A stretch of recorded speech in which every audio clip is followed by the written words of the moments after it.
अस्सलाम वालेकुम दोस्तों, ये वीडियो सिर्फ़ और सिर्फ़ उन लोगों के लिए है जिनको बहुत ज़्यादा फ़िक्र है उस गरीब तबके की जो दिहाड़ीदार और मज़दूर टाइप के लोग हैं उनकी।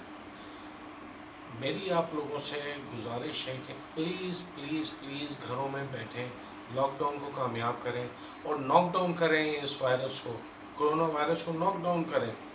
अगर हमने एक दफ़ा इसको कंट्रोल कर लिया, घरों में बैठ गए, तो आप यकीन करें कि बहुत जल्द ही हमारा इससे छुटकारा हासिल कर लिया जाएगा और ये जो मज़दूर लोग हैं ये अपने कामों पर जल्द जा सकेंगे। लेकिन अगर इसी तरह डिलेज़ करते रहे, हम घूमते रहे एरियाज़ में, अपनी इंजॉयमेंट करते रहे और ये समझते रहे कि जी हमारा इम्यूनिटी सिस्टम बहुत स्ट्रॉन्ग है, हमें तो ये इंजेक्शन लगे हैं तो हमें कोई इशू नहीं होना, तो ऐसा कुछ भी नहीं है। ये डिलेज़ आप करेंगे और जितने डिलेज़ होंगे,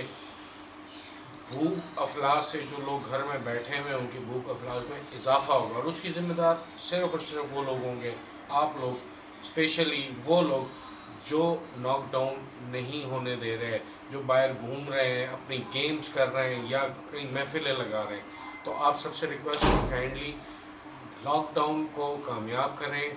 नॉक डाउन करें कोरोना वायरस को, ताकि जल्द से जल्द हमारा ये मज़दूर तबका, ये दिहाड़ीदार तबका जो है ये अपने कामों पर जा सके। उम्मीद करता हूँ कि मेरा मैसेज आप लोगों को समझ आ गया होगा और अगर आप समझते हैं कि इस मैसेज से कोई फ़ायदा हो सकता है तो उसको काइंडली फॉरवर्ड ज़रूर कीजिएगा अपने ग्रुप्स में, दोस्तों के साथ, ताकि हम इसको कंट्रोल कर सकें। थैंक यू सो मच जी, अल्लाह हाफ़िज़।